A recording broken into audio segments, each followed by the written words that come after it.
반갑습니다. 성도 여러분, 11월 11일 금요일 아침입니다.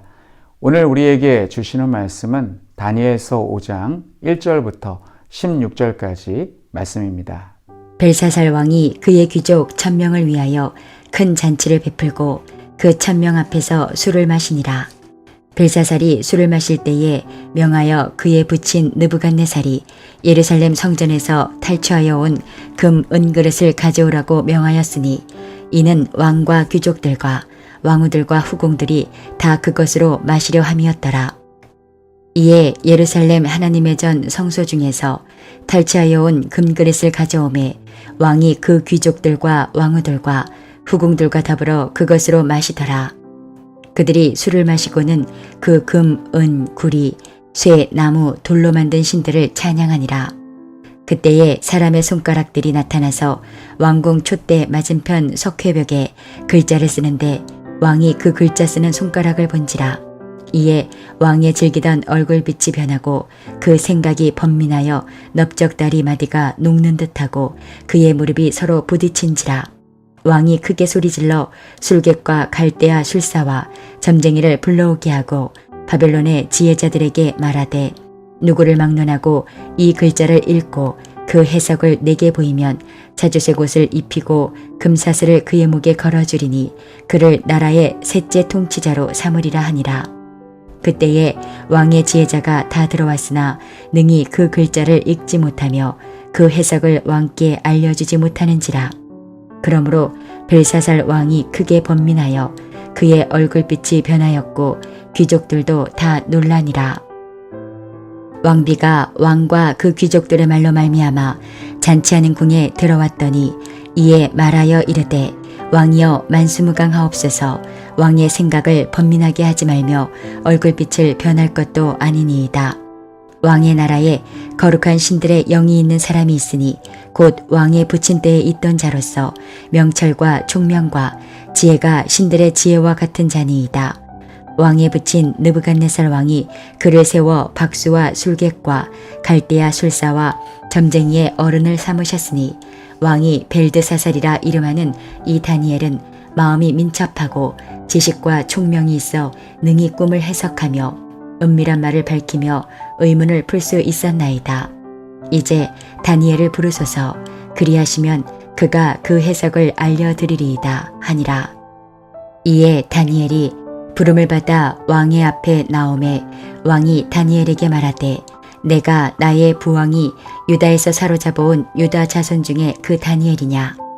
내가 내게 대하여 들은즉 내 안에는 신들의 영이 있으므로 내가 명철과 총명과 비상한 지혜가 있다 하도다.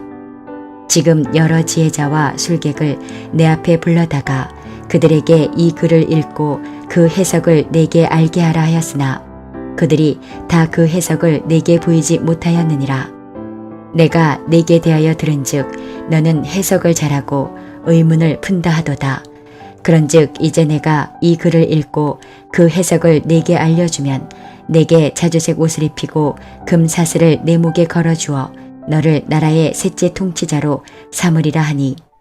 느부갓네살 왕의 시대가 지나고 그의 아들 벨사살이 왕이 되었습니다. 벨사살은 아버지로부터 바벨론 제국의 왕위를 물려받았으니 그는 금수저가 틀림없는 것 같습니다. 오늘 본문 말씀을 보시면 그는 가장 높은 곳에 올라갔지만 급전직하로 추락하고 맙니다. 다니엘 5장 말씀은 그를 소개함과 동시에 그의 최후를 기록하고 있습니다.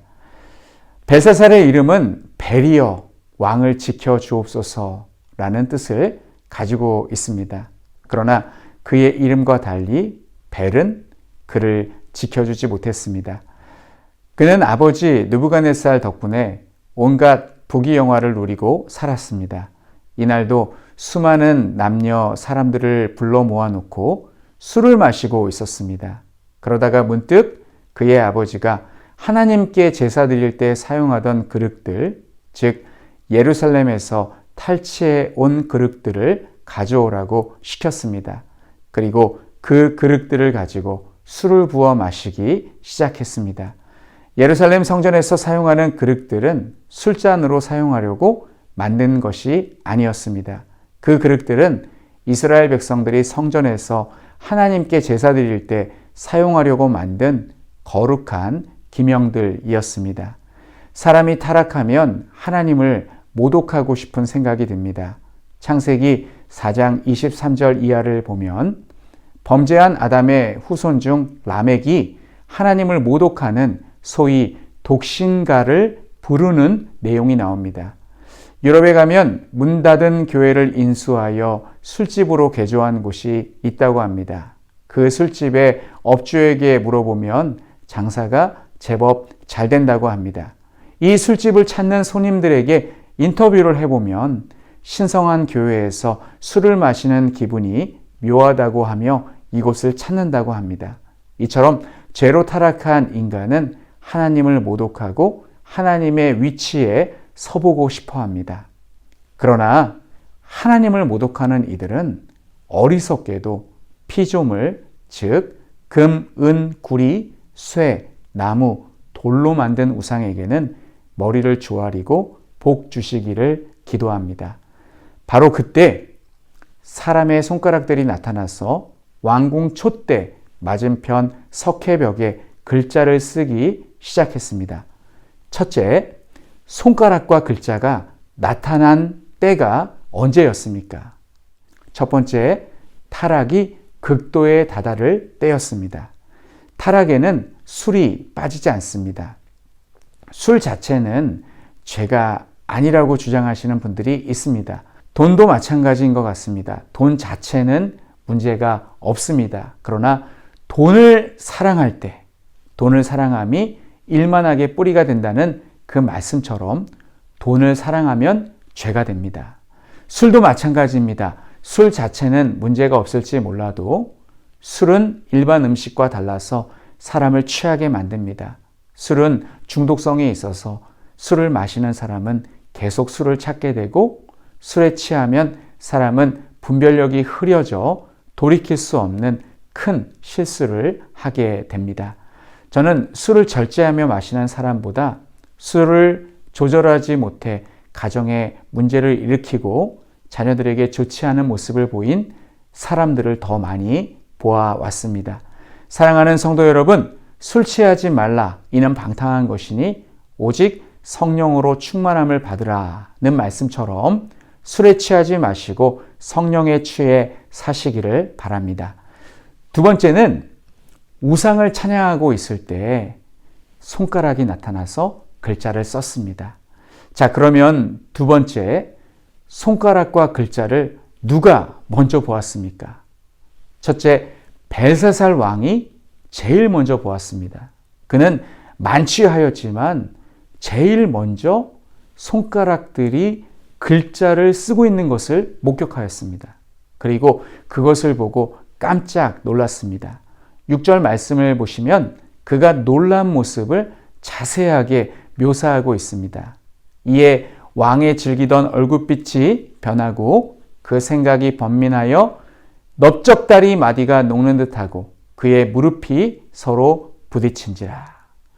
그리고 두 번째 벨사살 왕은 그 글자를 해석하도록 명령하였습니다. 그러나 아무도 읽지도 못했고 해석할 수도 없었습니다. 그때 한 왕비가 다니엘을 천거하여 급히 다니엘을 데리고 옵니다. 11절 말씀을 보시면 선왕이었던 느부갓네살 왕은 다니엘의 말을 경청하였습니다. 그러나 벨사살 왕은 그러지 못했습니다. 결국 벨사살은 비참하게 최후를 맞이하게 됩니다. 사랑하는 성도 여러분, 오늘 말씀이 우리에게 주시는 교훈은 무엇이 있을까요? 종말에는 우주적 종말과 개인적 종말이 있습니다. 그래서 우리 모두는 종말을 준비하며 살아야 합니다. 우리는 우주적 종말인 예수님이 다시 오실 것을 믿고 항상 깨어 있어야 합니다. 그리고 언제 죽을지 모르는 우리 인생의 종말을 대비하며 살아야 합니다. 사랑하는 성도 여러분, 벨사살 왕처럼 어리석은 삶을 살지 마시고 하나님을 경외하였던 다니엘처럼 지혜로운 삶을 사시기를 간절히 축원합니다. 우리 함께 기도하겠습니다. 첫째, 하나님을 경외하며 참되고 바른 길을 세상에 알리는 사람이 되게 하소서. 두 번째는 태국의 김동현 백정욱 선교사님을 위해서 기도해 주시기 바랍니다. 인턴 청소년 센터 사역을 통해 영적으로 건강한 목회자들이 준비되도록 새롭게 개척된 차이 야품 지역의 컨산 연합교회를 통해 많은 영혼이 주님께 나아올 수 있도록 논드아 교회가 복음의 기쁨과 감격을 전하는 통로가 되도록 위해서 기도해 주시기 바랍니다. 우리 함께 기도하겠습니다.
하나님 아버지, 은혜를 감사드립니다.